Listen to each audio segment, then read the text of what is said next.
Isaías.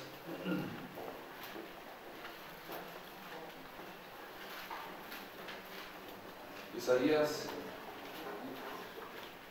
64.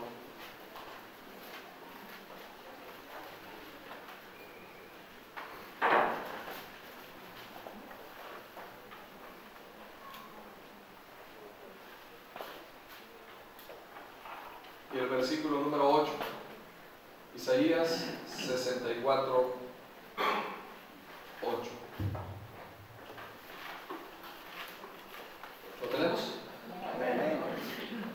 Lo leemos con la cita bíblica. Dice Isaías 64, 8. Ahora pues, Jehová, tú eres nuestro Padre,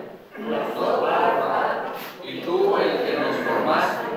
Así que obra de tus manos somos todos nosotros. Una vez más. Isaías 64, 8. Ahora pues, Jehová, tú eres nuestro Padre, nosotros barro, y tú el que nos formaste. Así que obra de tus manos somos todos nosotros. El profeta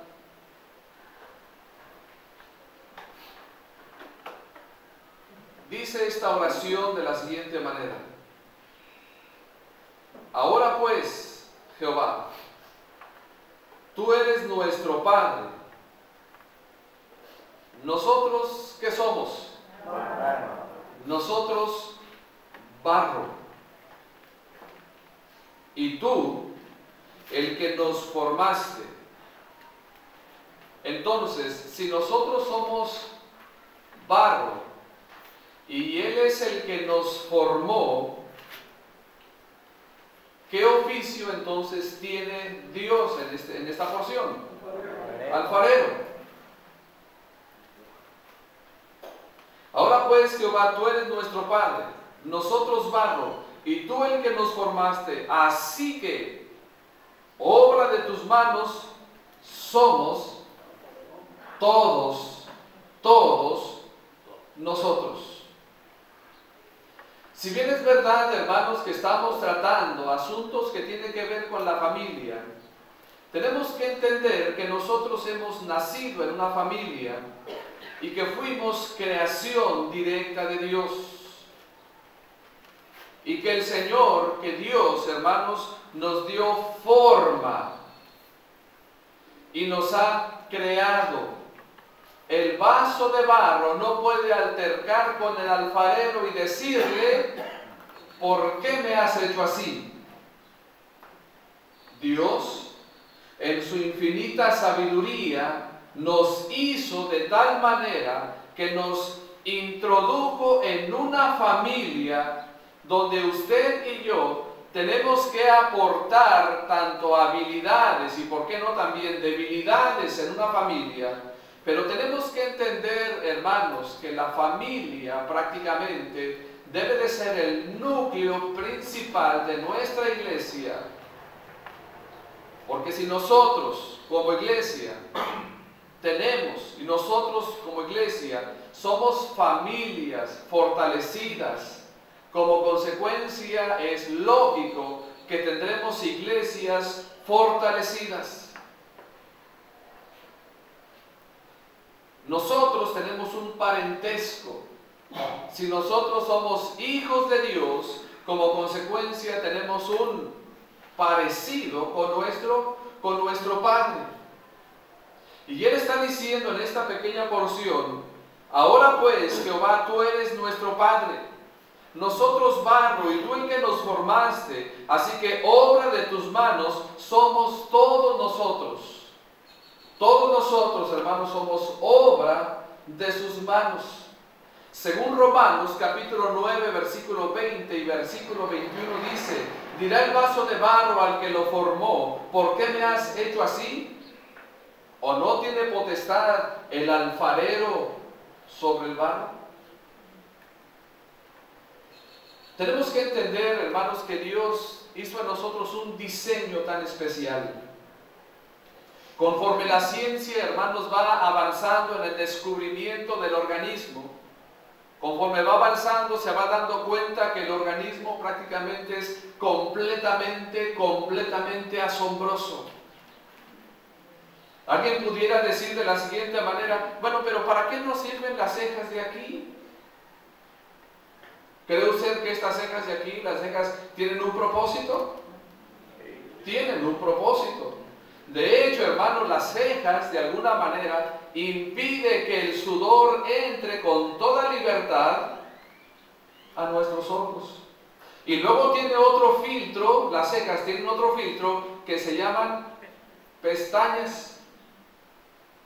Así que todo eso fue creado, hermanos, con un plan y con un propósito. Y como tal, hermanos, como hemos sido creados por Dios, debemos de aceptarnos tal y como somos, y debemos aceptar a los hermanos tal y como son, y debemos aceptar a nuestros padres tal y como son, y debemos aceptar a nuestros hermanos cosanguíneos tal y como son. Porque Dios nos ha injertado, Dios nos ha puesto en una familia. Y esa familia puede ser familia de 14, de 15, 16 o 17, como puede ser de 1, de 2 o de 3. Pero todos, hermanos, absolutamente todos, hemos nacido con un diseño para estar dentro de una familia. Además, déjeme decirle una cosa. La Biblia nos enseña que Dios es el creador de todas las cosas, y aún de lo que nosotros no somos capaces de apreciar en nuestro organismo o en nuestro interior. Pero esto nos lleva, hermanos, a lo siguiente. Nosotros hemos nacido en una familia. Nosotros no elegimos a la familia, ¿cierto? Nosotros no elegimos a la familia, pero cuando tenemos edad suficiente, elegimos con quién formar, ¿qué cosa? Una familia. Fíjense los conceptos. Nosotros no elegimos nuestra familia, pero sí somos capaces de elegir con quién vamos a tener una familia, con quién vamos a procrear hijos, e inclusive hasta los hijos de alguna manera son hasta planeados. ¿Se acuerdan que hace algunos 20, 25 años se nos bombardeaba por medio de la televisión y tantas cosas que la familia pequeña vive mejor? Y luego de repente existían corrientes diciendo de la siguiente manera: no, eso de la planificación es satánico, eso no es de Dios, yo voy a tener todos los hijos que Dios me mande.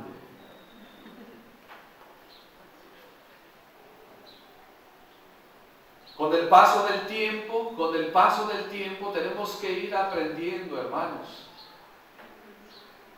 Nuestros hijos no decidieron nacer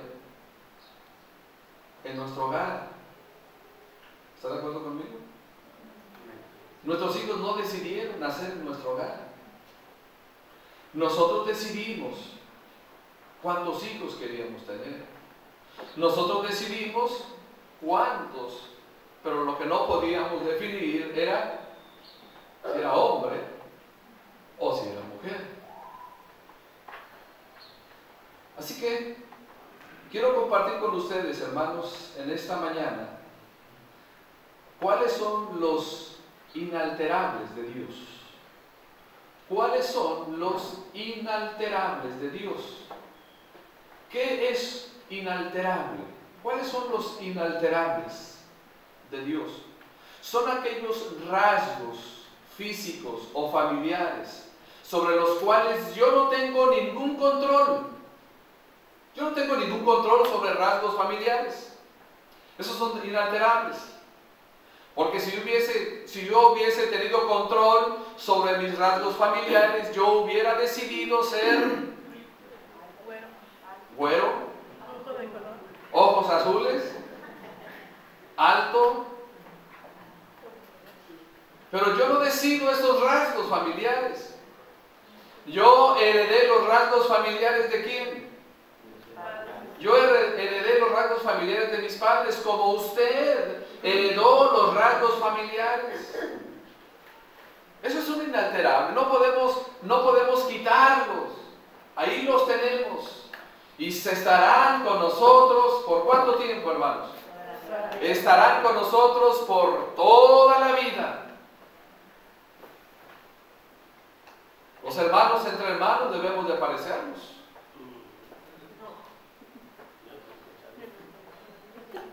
Unos se parecen más, otros se parecen menos, pero de alguna manera todos tenemos los mismos rasgos.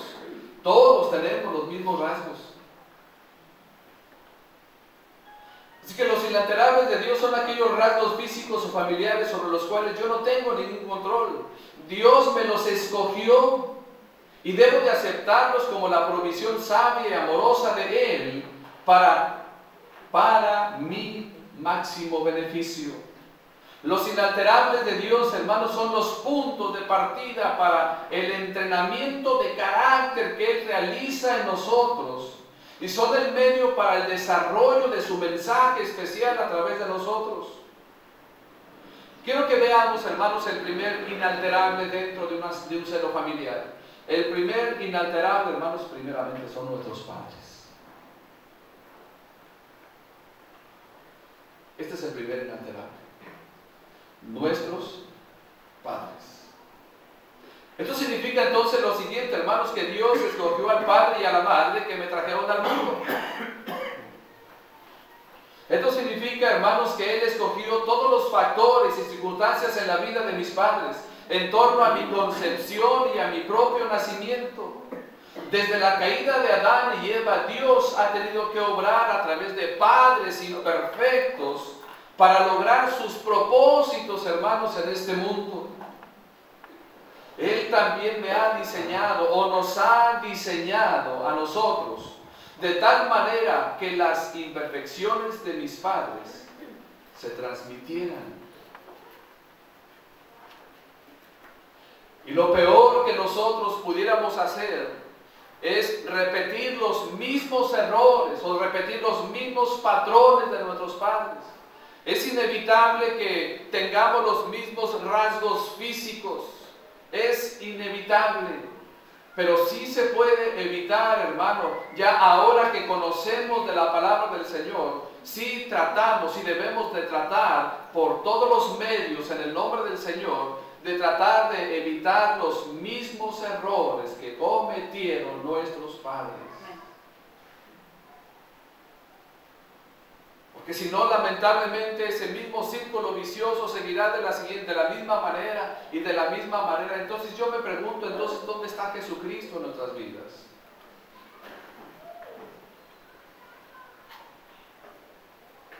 Es que si mi padre fue arrogante y altanero, yo saco su carácter. Yo pregunto, ¿dónde está Cristo entonces, hermano?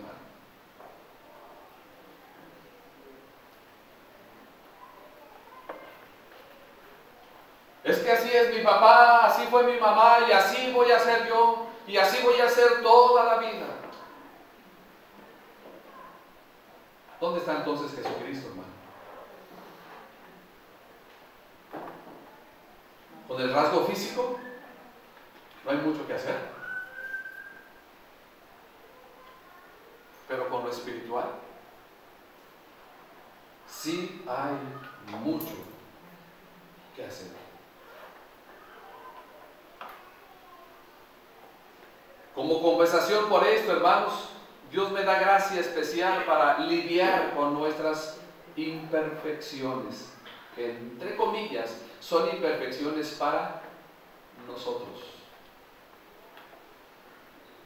En la Biblia se habla muy pocas veces de hombres que eran de alguna manera no perfectos, pero en la Biblia se habla pocas veces de hombres que eran, qué barbaridad, unos tipazos y unas supermujeres. El caso de Absalón. ¿Se acuerdan ustedes de Absalón cómo era? Según el segundo libro de Samuel, en el capítulo 15, 3, 15, 16, 17 y 18. Dice la Biblia que era un hombre tan especial, su cabello solamente se lo cortaba una vez al año y eso porque le molestaba. Su aspecto era tan especial, es más, no había hombre tan guapo como Absalón en toda la tierra de Israel. Y la guapura le trajo problemas. Así que yo prefiero estar fellito para no tener que pensar.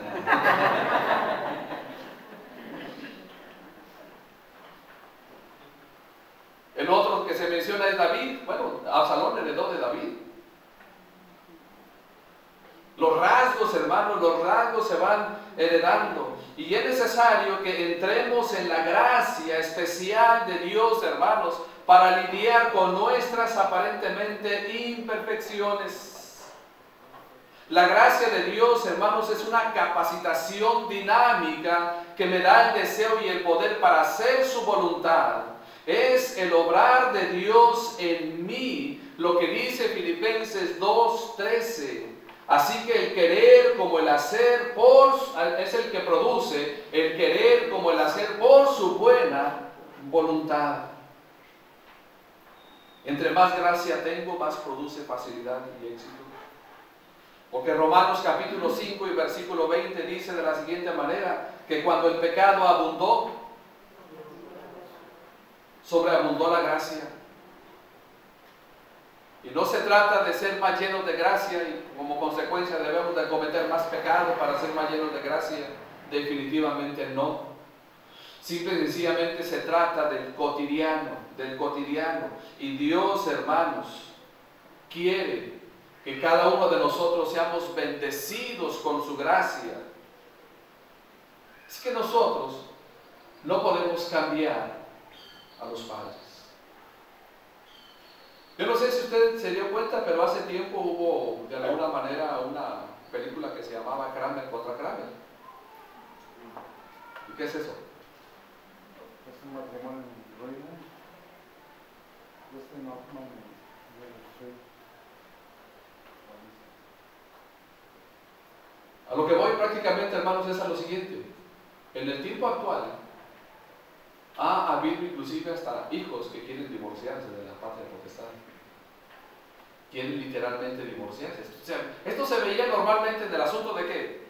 Entre hombre y mujer. Pero hay hijos de alguna manera que quieren divorciarse de sus padres. Y déjeme decirle una cosa, que aunque lo logren, siempre seguirán siendo hijo y padre. Entonces nosotros, hermanos, el primer inalterable son nuestros padres. No podemos cambiar nuestros padres. No podemos cambiarlos. Jamás. Ahora, que tal vez hubo ocasiones en que sí, tal vez renegamos. ¿Cuántos no renegamos? ¿Cuántos no renegamos? No levanten la mano. Y yo no sé por qué mi papá así, yo no sé por qué mi mamá así, y yo no sé para acá, y yo no sé para allá, pero eso no se pudo cambiar, no se puede cambiar. Tenemos nuestros padres. Nuestros padres son inalterables, con defectos, ¿sí? Con fallas, ¿sí? Tal vez en ocasiones hasta con falta de sabiduría y de prudencia para las decisiones, ¿sí? Pero ellos seguirán siendo nuestros padres y no los podemos cambiar. Pero tal vez usted preguntará, bueno, pastor, ¿y qué con respecto a los padres adoptivos? En eso también Dios tiene propósito. Porque para principio de cuentas nosotros somos adoptivos, ¿no es cierto? Porque entramos en el camino de la adopción. Y ahora nuestro Padre, antes éramos hijos de ¿quién? Antes éramos hijos del diablo y los deseos de vuestro padre el diablo queríais hacer, dice el Evangelio de San Juan. Ahora somos hijos de Dios. Entonces usted y yo somos adoptados por ese Padre eterno. y ese Padre de gracia y de misericordia. Además, déjeme decirle que en la palabra del Señor hubo gente que fue adoptada. Por ejemplo, Moisés. Moisés vivió muy poco tiempo en el seno de sus padres biológicos. ¿Se acuerdan de la historia bíblica en el libro de Éxodo? Vivió muy poco tiempo en el seno de sus padres. Y después, a consecuencia de la persecución de la mortandad o de la darle muerte a los niños varones, entonces fue metido, usted sabe la historia, cómo fue metido en aquella pequeña arquita calafateada y luego llegó hasta las mismas manos de la hija de Faraón, y dice la Biblia, la cual lo prohijó. Eso significa que lo adoptó. Y dice la Biblia que fue enseñado en todas las letras y ciencias de Egipto.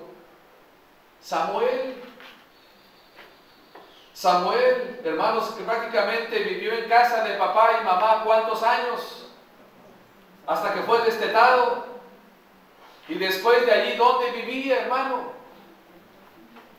Vivía en el tabernáculo, vivía en el templo. ¿Quién crió a ese niño?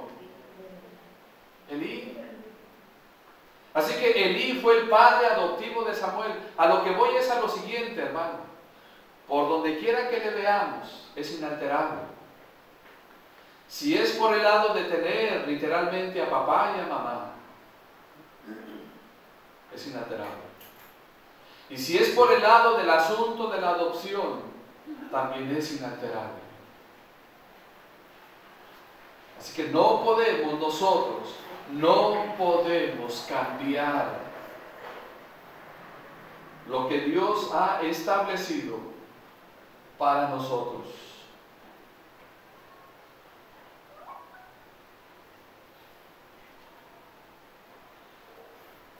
El siguiente inalterable, hermanos, es mi momento en la historia.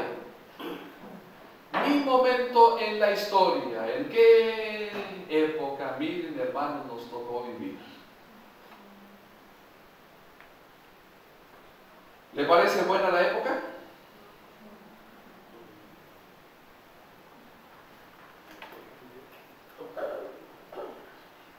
Vivimos en una época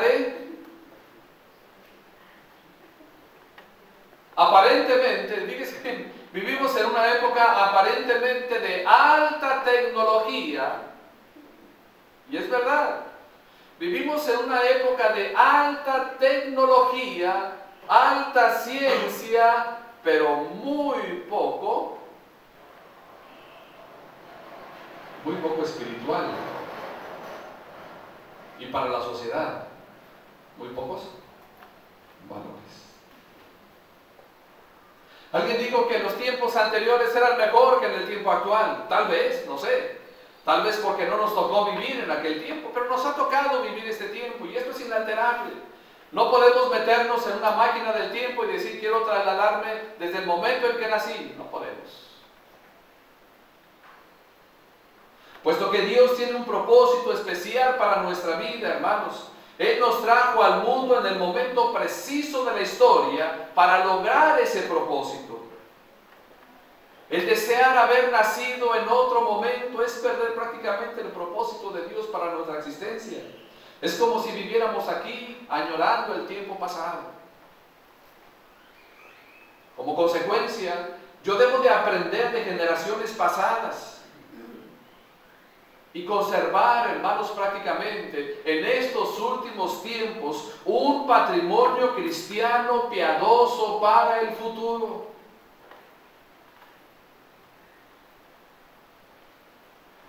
¿Qué cristianismo, hermanos, si el Señor tarda unos 20, 30 años más en venir, que no creo que sea tanto tiempo? ¿Qué herencia de cristianismo les vamos a dejar a nuestros hijos, a nuestros nietos? Si en el tiempo actual, hermanos, lamentablemente estamos viviendo un cristianismo demasiado light.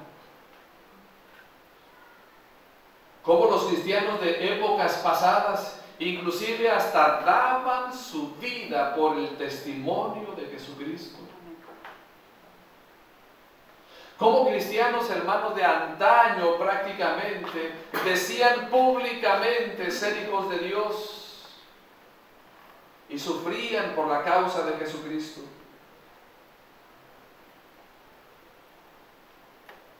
Pero debo de vivir en el presente. Si en los tiempos en los que vivimos, hermanos, son malos, tanto más importante, hermanos, es que yo cumpla con mi función como hijo de luz en un mundo espiritualmente oscuro.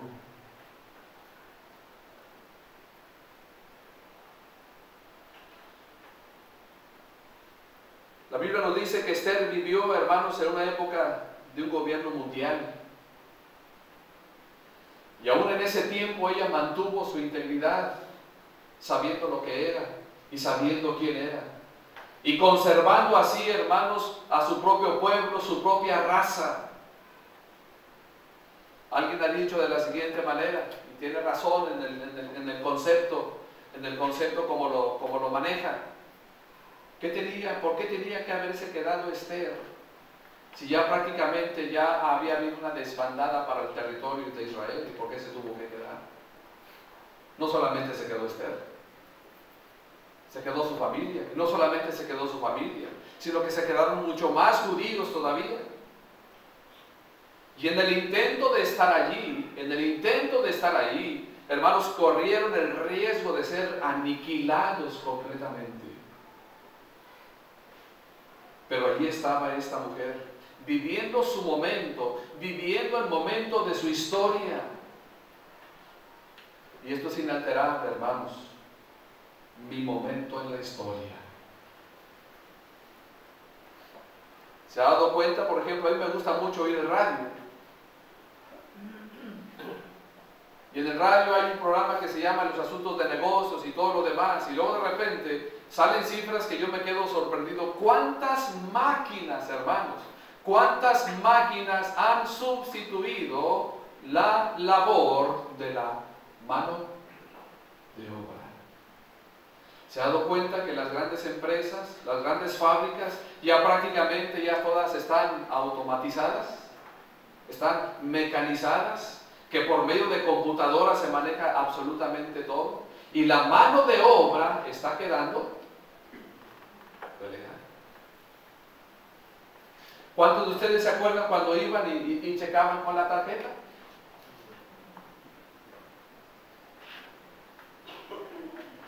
Y que de repente le decían al amigo, oye, ahí checas por mí.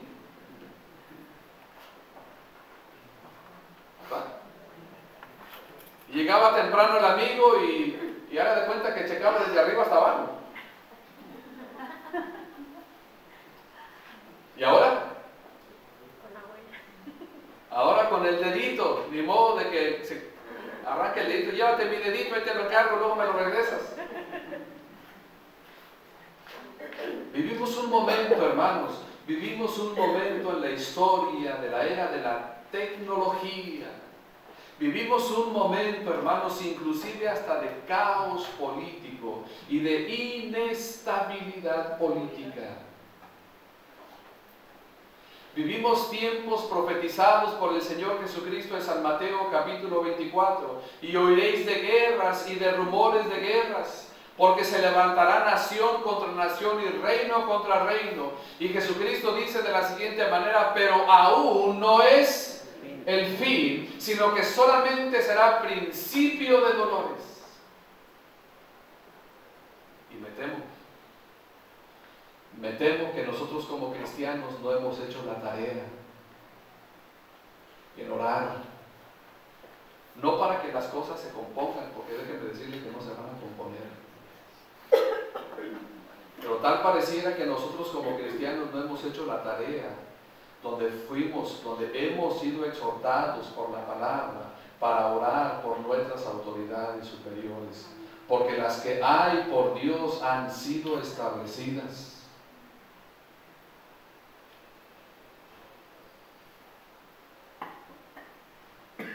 Hace muchos años, en la región de todo lo que se conoce como la zona petrolera, había un líder sindical que ya más o menos ustedes saben, los que son de nuestra época, saben cómo se llamaba este hombre. Y este hombre tenía un spot o tenía una frase y decía, si quieres comida cara, cómprala. Si quieres comida barata, símbrala.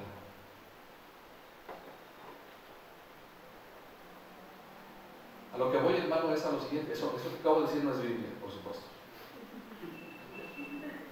A lo que estoy diciendo es lo siguiente, que nosotros como cristianos tal vez no hemos hecho la tarea de orar y realmente orar por nuestras autoridades. Pablo lo dice, para que vivamos como quieta y reposadamente. Yo le pregunto una cosa, ¿en este tiempo, en este momento de la historia, estamos viviendo quieta y reposadamente?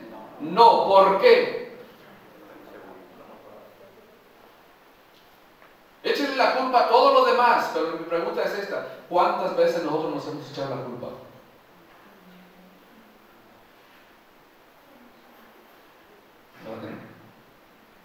Todo el mundo tiene la culpa. El gobierno, el Estado, todo el mundo tiene la culpa.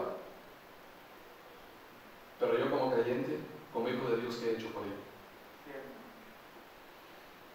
No he orado por las autoridades. Al contrario, cuando tenga la oportunidad de echarle, le echo. Y usted échele más. No hay ningún inconveniente. No hay ningún problema. Yo no estoy ni a favor ni en contra. Yo simplemente lo que estoy diciendo es lo siguiente: tal vez como creyentes no hemos hecho la tarea de orar por nuestro momento en la historia. Y este momento en la historia es inalterable.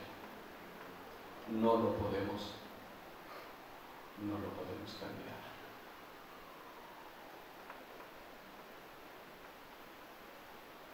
En la palabra del Señor hay principios.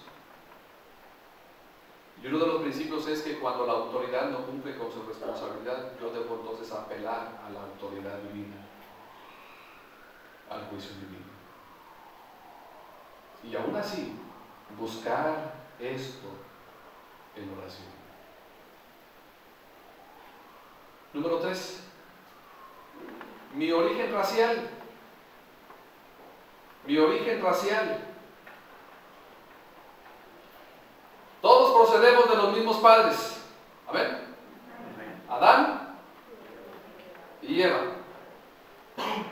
Luego, Noé y su mujer. Y luego, todas las razas, con sus culturas y características particulares, hermanos, han descendido de estos padres distintos, hermanos, en culturas. En la Torre de Babel, en el libro del Génesis, capítulo 11, la gente dijo: vamos a construirnos una torre donde llegue hasta la presencia de Dios, para que si Dios nuevamente manda lluvia, nosotros estemos salvos, protegidos. Entonces Dios dijo: el pueblo ahora es uno y no desistirá de lo que ha hecho. Y dice Génesis capítulo 11, descendamos. ¿Y qué? Y confundamos sus lenguas. Tengo que entender, hermano, que yo tengo un origen racial. De hecho, nosotros como mexicanos, nuestro origen racial es el mismo que los guatemaltecos. Es el mismo que los centroamericanos, ¿lo sabían? Sí saben esto, ¿verdad? Tenemos un origen racial, que luego las fronteras fueron divididas, eso es muy cierto.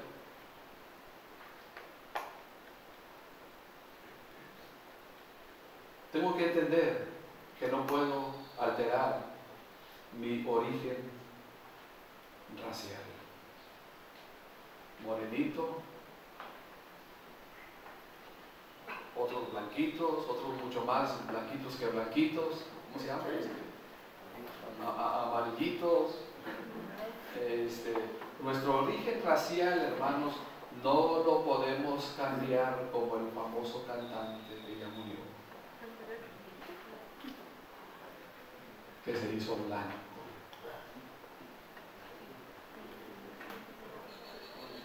Pastor, ¿el cambió su origen racial? No es cierto.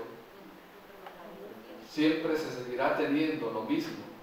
Es como cuando usted pinta una pared. La pared seguirá teniendo la misma apariencia. Tiene otro tono de pintura, tiene otro tono de color, pero seguirá siendo lo mismo. Mi origen racial.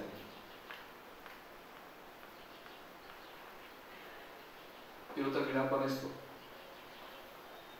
Mi orden de nacimiento. Mi orden de nacimiento.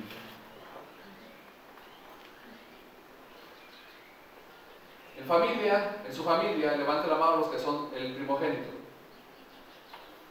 Los que son primogénitos.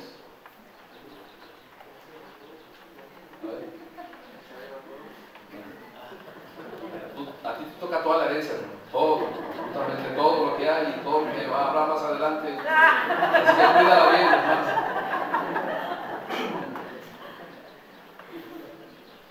Segundo.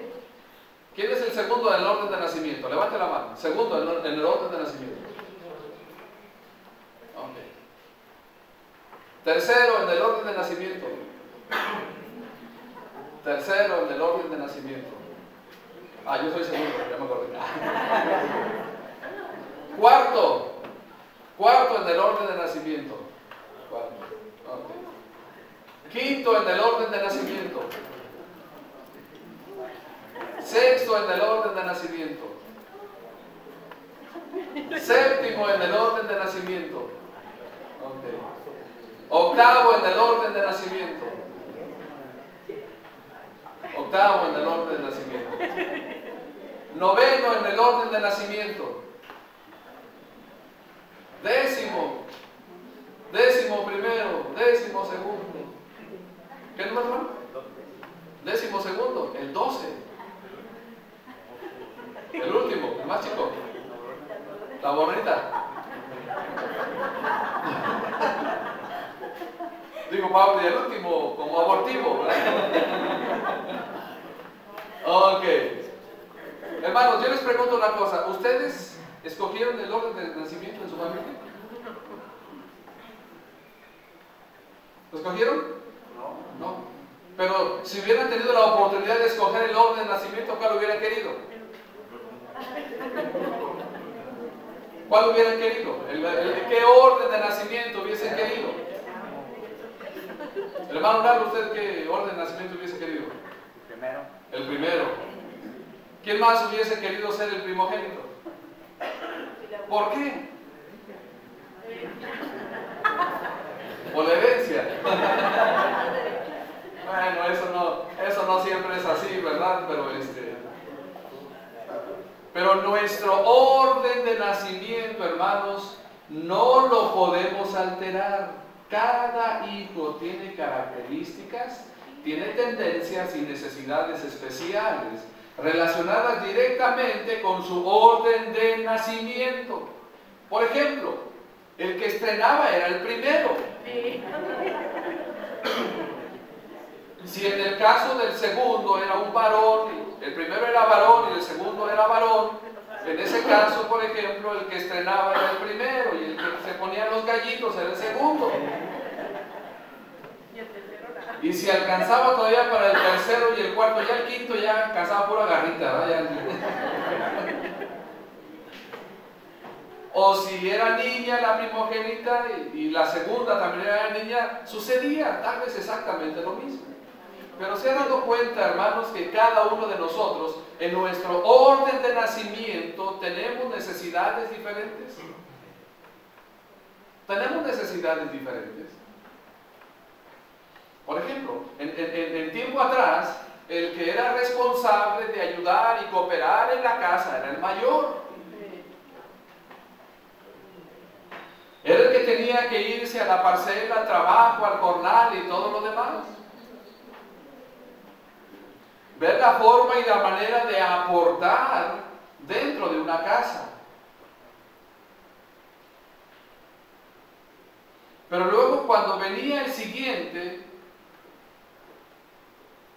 había ese pequeño conflicto entre nada más por qué yo y tú no, A ver, mamá, ¿por qué no le dices también a él? Él también puede, porque yo a su edad.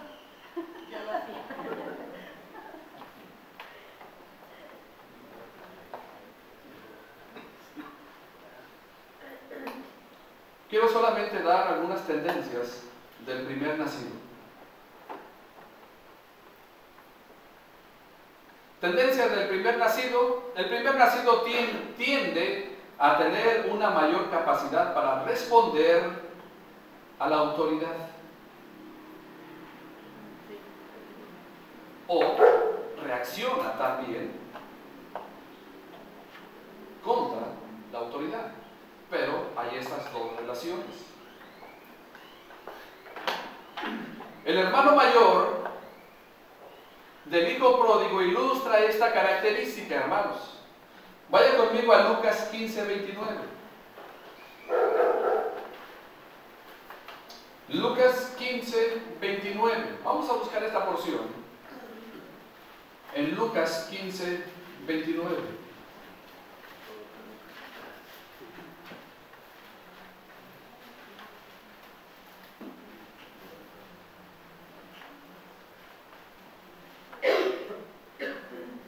Dice el versículo 27. Él le dijo: tu hermano ha venido y tu padre ha hecho matar el becerro gordo por haberle recibido bueno y sano. Ese es, hermanos, el sentir de un padre. ¿Verdad que sí? Ese es el sentir de un padre. 28. Entonces se enojó. ¿Quién? El hermano mayor. Entonces se enojó y no quería entrar. ¿Qué cosa? ¿Se estaba rebelando? Salió por tanto su padre y le rogaba que entrase. 29. Mas él, respondiendo, dijo al padre: he aquí, tantos años te sirvo, y no habiéndote desobedecido jamás. Note, no habiéndote desobedecido jamás. Eso significa que el hijo mayor tiene esta tendencia de alguna manera a ser más susceptible a la autoridad de sus padres.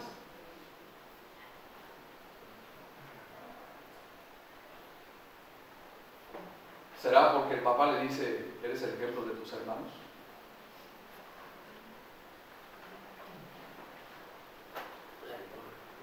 Tantos años te sirvo no habiéndote desobedecido jamás, y nunca me has dado ni un cabrito para gozarme con mis amigos. En Israel, hermanos, el primer nacido recibía una doble porción de la herencia, permitiéndole así cuidar de su madre y cumplir sus padres y cumplir otras responsabilidades familiares en la ausencia de su padre. Veamos la tendencia del segundo nacido. El segundo nacido tiende a necesitar mayor aceptación y aprobación.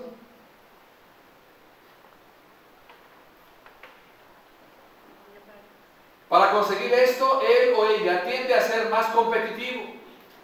El segundo nacido generalmente tiene una mayor capacidad para la lealtad y tiende a ser muy confiado de las personas. El hijo pródigo ilustra claramente estas características. Cuando no tuvo la aceptación de su hermano mayor, lo buscó en los de afuera. La Biblia dice que se fue y gastó todo perdidamente. Así que de alguna manera, mientras que el primero habla de obediencia, es más susceptible a sujetarse a la obediencia, el segundo habla más de lealtad, del asunto de: no, yo estoy con mi papá, yo estoy con mi mamá, yo esto, yo para acá, yo estoy aquí, yo estoy aquí. Recuerde que estoy hablando de tendencias, no estoy hablando de una ley, estoy hablando de tendencias. La tendencia del tercer nacido, hermanos, tiende a ser más independiente. tiende a ser más independiente, más sociable y persuasivo. Frecuentemente será más influenciado por los hermanos mayores que por los padres. Es más influenciado por sus hermanos mayores que por sus padres. Y llega de alguna o de otra manera a obedecer más a sus hermanos mayores que a sus propios padres.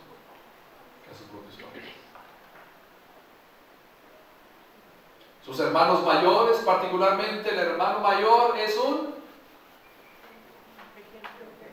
ejemplo, es un héroe, es alguien que todo lo sabe, es alguien con el cual dice: cuando yo sea grande, yo quiero ser como él, aunque ese él esté mal en sus conceptos, aunque ese él esté mal en sus ideales, él dice: yo quiero ser como él.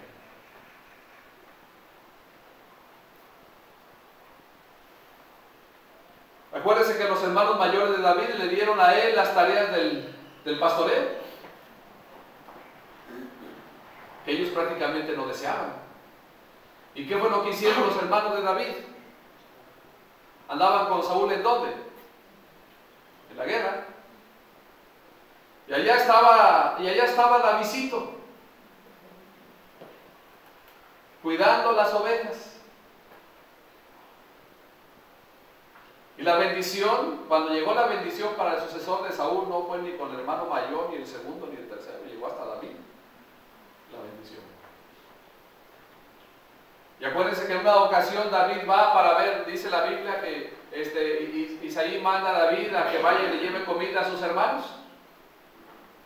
Y llega y está el asunto fuerte de la guerra, y ¿se acuerdan lo que le dicen sus hermanos? ¿Se acuerdan qué es lo que le dicen? Nosotros bien sabemos cómo eres tú de tremendo, le dicen ellos. Bien que has venido aquí para ver cómo estamos en aflicción y en todo lo demás.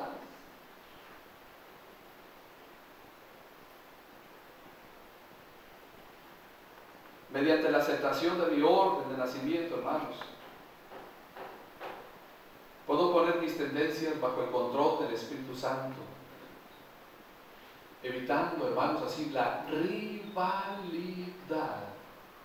entre mis hermanos de orden de nacimiento.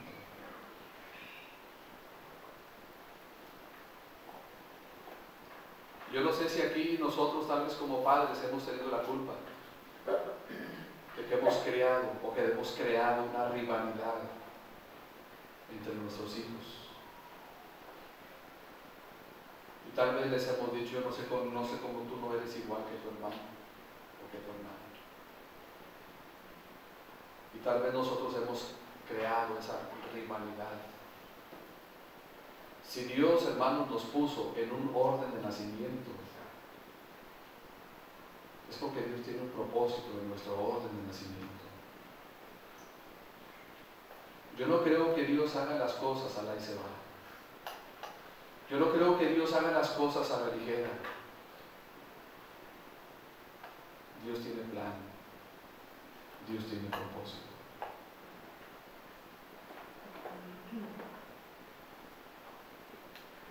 Pero ese es mi inalterable, mi orden de nacimiento. Y el que nació al último, el Benjamín, como comúnmente se dice. A veces el Benjamín en una casa es intocable, ¿verdad? Él puede hacer todo lo que quiera. Es intocable, es el chiquito de la casa.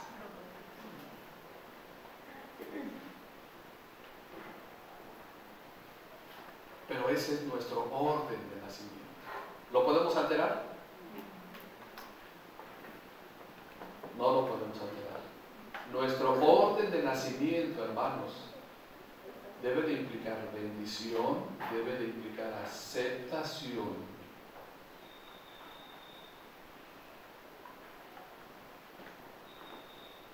Dios diseñó mi familia. Yo estoy inmerso en esa familia. Nosotros en casa es mi papá, mi mamá, un hermano mayor, luego sigo yo, luego mi hermana, que ayer cumplió años, junto con mi papá, y luego el pollito de 40 años. Pero ese es nuestro orden de nacimiento.